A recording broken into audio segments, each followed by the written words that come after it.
Sophistication. Required knowledge 2 out of 6. So I need to learn some sophistication to talk to this guy. I need 6 out of 6 sophistication. I need to go learn some things. And you do that by traveling the world, doing quests, killing things. And not only that, but your knowledge. Oh my god, look at this character. I fucking love this dude. He's like straight out of Ice Age. Are you kidding me? He's a sloth? Oh, it's adorable.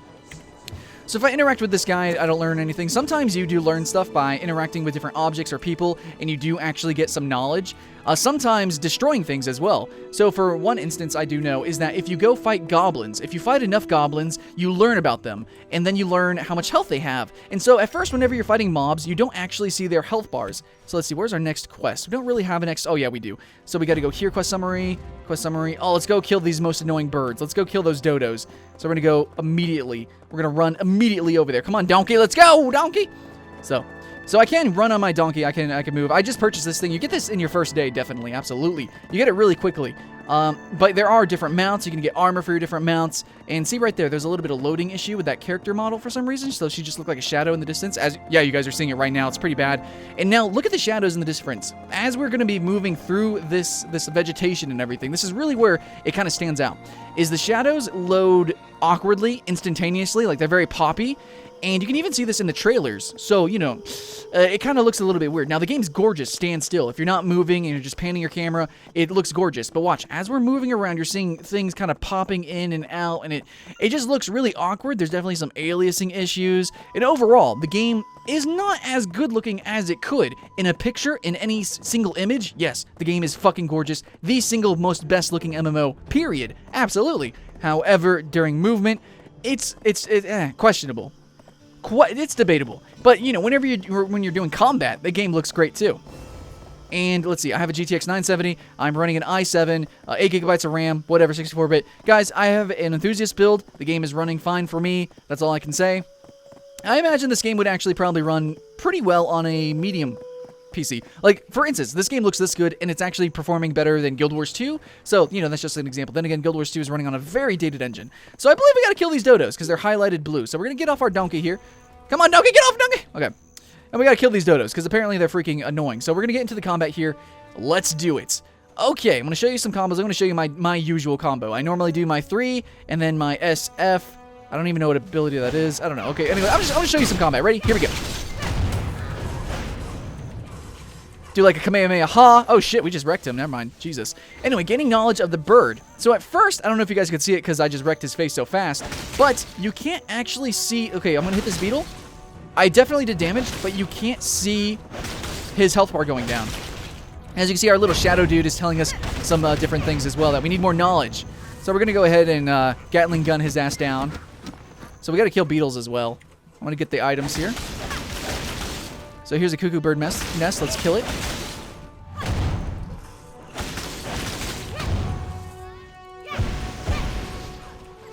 Alright, we're destroying the nests. Now, destroying different objects, like a goblin statue or something, will give you knowledge of the creatures in the surrounding area, of the goblins, of the cuckoos, so then you learn how better to beat them. I don't think you do more damage to them, but you just kind of learn about them. You might get higher or, you know, different indicators. Like, see, now I'm starting to see the health, so there we go. Now I've learned about it. It's a little bit more complicated with, like, boss monsters and, you know, larger creatures. Anyways, I'm going to show you the Shadow Puppet. I'm not exactly sure his role in the story, but it's absolutely pivotal entirely. This thing is, like, attached to you somehow. So you can use it, you can enhance items through him, he guides you, he does quests for you, he does the starter quest for you. Yeah, he's your little buddy. Oh shit, we got some bees. Let's fuck these bees, man. Do some combos and shit. As you can see, I'm the sorceress. However, she plays very much like a fighter, like a brawler. The wizard is not a male sorceress. No, he's actually his entirely different class. Now, I know I'm just fighting like some trash mobs here. But when you fight other, like, more humanoid creatures, more intelligent creatures, they actually have skill shots and things that you have to avoid. So whenever you first start the game, it's going to seem really difficult, but as you start to master the mechanics, start to master the different combos, it becomes actually very, very easy. The game is actually incredibly easy, so don't let your first impressions get in the way of that. So you're gonna start the game. It's going to only be hard because you don't know the mechanics, but as soon as you begin to learn the mechanics of your class, of the game, it's going to become abundantly easy. Absolutely. Okay. So, what do we got to do? We already completed one. We got to meet that dude. We got to kill beetles, so let's go kill some more beetles, I guess. And we got to kill some cuckoo birds, so let's do that.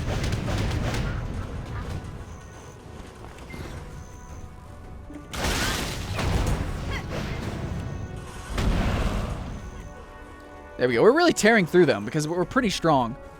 Our class definitely has a higher difficulty to learn, but at the same time, it only took me a few hours to really get into the class, and we learned abilities and combos pretty quickly.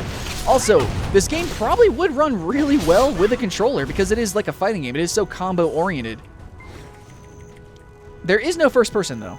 Wait, is there? Is there actually first? Is this technically first person? It's a little bit awkward. I don't think it really works like this, though. I don't think so. Okay, we got to kill one more of each. Definitely works as a third-person game. Now, you do have a movement mode and a combat mode. However, you can switch between them while in combat, so it's not like Blade and Soul.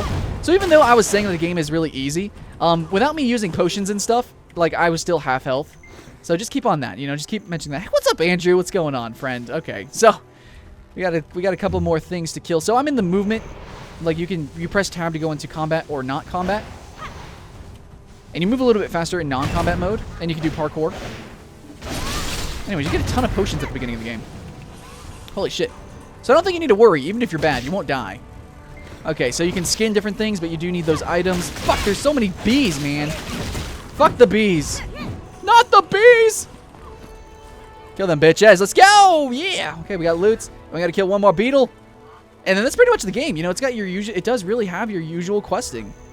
But, however, you go about it in a slightly different way, because to access some quests, you do actually have to have knowledge of different, you know, NPCs and their interests and stuff like that. Sometimes to better complete the quest, you need more knowledge. Sometimes it might be required. Okay, we're about to die, actually. A little bit of cooldown. These bees actually hurt, dude. Holy shit. Fuck the bees. There we go. We still don't have knowledge of those bees, and they're really aggro, so... Kind of intense there. We need a beetle! It's got to kill a beetle, beetle. Where's the beetle? Beetle, beetle, beetle. If I do it 3 times, is it up here? There's some beetles over here. Some corpses. Some corpses.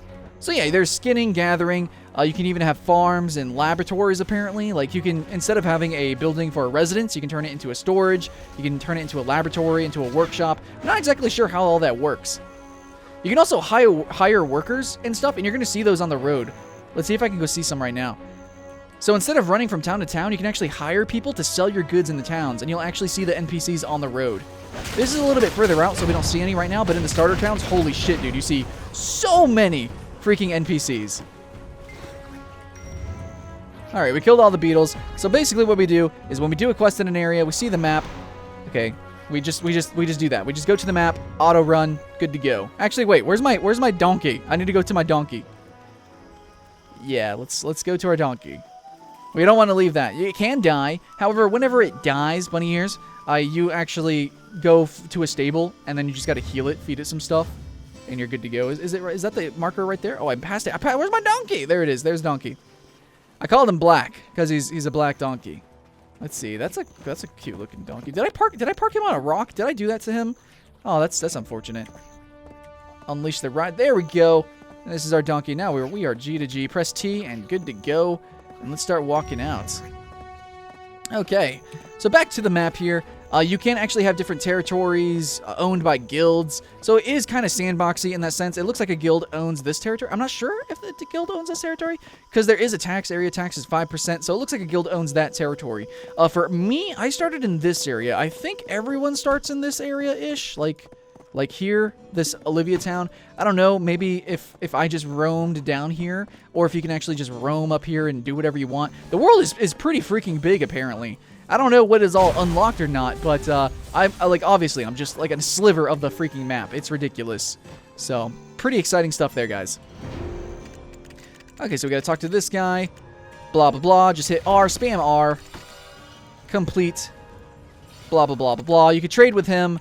Let's see, do we have any items? So trading is pretty easy. You can sell items, buy items, trade with him, sell with him, quest with him, do a lot of stuff, but basically a lot of the game is actually really NPC oriented. It truly is. You know, just talking with them, learning about them, accessing quests, and then selling, lots and lots of selling. There's really no end game with dungeons, it seems. I'm not sure about that, but yeah. It's really all about doing these grindy sort of quests, and buying houses and stuff like that. Okay, I need to select a reward. I didn't even finish this guy. Select a reward. Did I select a reward? Weird pumpkin. Next. Select. No, yeah, accept. There we go. Quest. Okay, so it's in progress. All right, so we got that quest now. Press M, see where to go. And that's pretty much it. Okay, so I need to go back here, or I can go here to these pumpkins, weird pumpkins. I think it's probably a fighting quest. But anyways, so combat is really fast-paced. As you can see, it's not like if I just auto-attack, I can't freely move while auto-attacking. The attack actually moves me. So if I hold right, I move to the right. If I hold left, I move to the left. Oh shit, there's a pumpkin. Fuck that pumpkin, dude. Kill this little bitch-ass pumpkin. Boom! Ba-bow! Do our epic combos and shit. As you can see, this class at least, I don't know about the others, but this class is really fast and furious. Yes, really squishy, but you can do so much. You're really acrobatic, and it absolutely redefines, you know, the class Sorcerer. Like, I would not expect this from a class named Sorcerer. This is more like a brawler.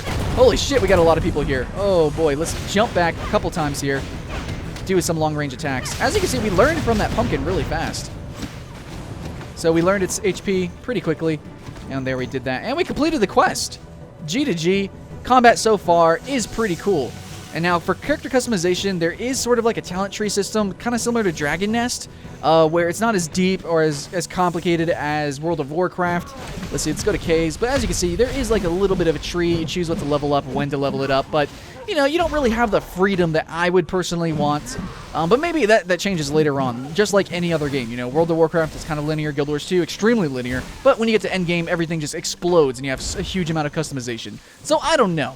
Luckily, though, it does, just like Dragon Nest, show you exactly how the move works, how to combo it, how to utilize it, and yeah. However, it does use the mouse controls, not button controls, so that might be a little bit confusing. But yeah, overall, game is pretty solid, man. Pretty freaking solid. Whoa, what is this? How does he hit? What? Is that a costume? What the crap? That's so cool. Anyways, all the NPCs, everything looks really good. I really like how the game looks on a micro level, especially in combat, but macro, when you start to move around the world, it gets a little bit awkward. Maybe that will be polished later on, but for the most part, this is still one of the best looking and mechanically one of the most interesting MMOs that I've played. But do know, a lot of this game, because it is a sandbox game, is kind of outside of my understanding. Like, honestly, like if I hit map, it seems like a lot of the game is actually played in the map. Like, you can sell items, you can see, like, no items on transport. I can actually sell items, take it, put it on a transport for an NPC, send it to a town, and I can track it from here, which is almost like an MMO RTS. You can check the marketplace. You can see directly, just like you would see on some add-ons for World of Warcraft, you can see which items are doing better or doing worse, the range of the prices on the marketplace, and really the whole game is based around its economy. Yes, you're going to PvP around certain areas and try to own different areas. I think this is a red player, maybe? I don't know. You're going to want to try to own different areas, just like Albion Online, get those taxes, and try to build up your guild, and then you can buy certain houses, different houses, just like I have over here in Hadil, and you can, I don't know, that's basically the game. There's no endgame rating, and I don't think there's arena PvP or anything like esporty like Guild Wars 2. It's really about that open world sandbox experience, but at the same time, it's still kind of theme parky a little bit. So I think Black Desert is really a direct competitor with ArcAge, and it's a little bit more visceral, definitely, than ArcAge. Definitely, absolutely less pay to win, especially because it's going to go by to play in the West. So, with that being said, it's up to you to choose which game you want to play. Me, personally, I just play all games regardless. This game, however, it really is blowing me away. There is one thing, though, that I want to end on, okay? We are out of time. I wish I could show you more like a boss or whatever, but really, the combat is just really spammy. It's not too difficult. You guys are you're going to find out pretty soon. But there's not really access to many bosses either. However, if you guys look at my top left screen here, I'm going to get my cursor out. You see this thing, this vigor? Okay, this is going to get on a lot of people's nerves. Vigor. Vigor points are consumed through various interactions and will automatically recover 1 point every 3 minutes. There was actually a point yesterday where I was actually going to do my first impressions yesterday, but I could not. I could literally not accept a quest, and I could not continue playing the game, basically. I mean, I could do some things, but I literally could not accept a quest because I didn't have enough vigor points. Vigor points are used to accept quests, some certain quests, to do certain actions like buy houses and whatnot. So if I go to the map, I think I can actually expend some vigor points in order to invest into an area, so then I can learn more information, which makes quests easier. But yeah, so like if you want to play and do a huge amount of stuff, all in one go, which is really annoying. A lot of mobile games do this. Even Albion Online is doing this to combat botters, but still, there's actually a very limited number of vigor points. Like, I played for like 4 hours yesterday, and I ran out of vigor points as my first impressions. They don't give you any boost of vigor points as an early player either, so that's going to get pretty annoying. I don't know exactly the limitation. I can only imagine it's only going to get worse from here. I really am just scratching the surface. I truly fucking am. Like, I really hope that you guys enjoy the game, but it's a really deep game, and it's going to take a long time to even get into. Like, I couldn't even start my first impressions until I played hours into this game. Seriously. It's going to take a lot to get into. It's a lot to really consume. It's a lot to chew on. Seriously.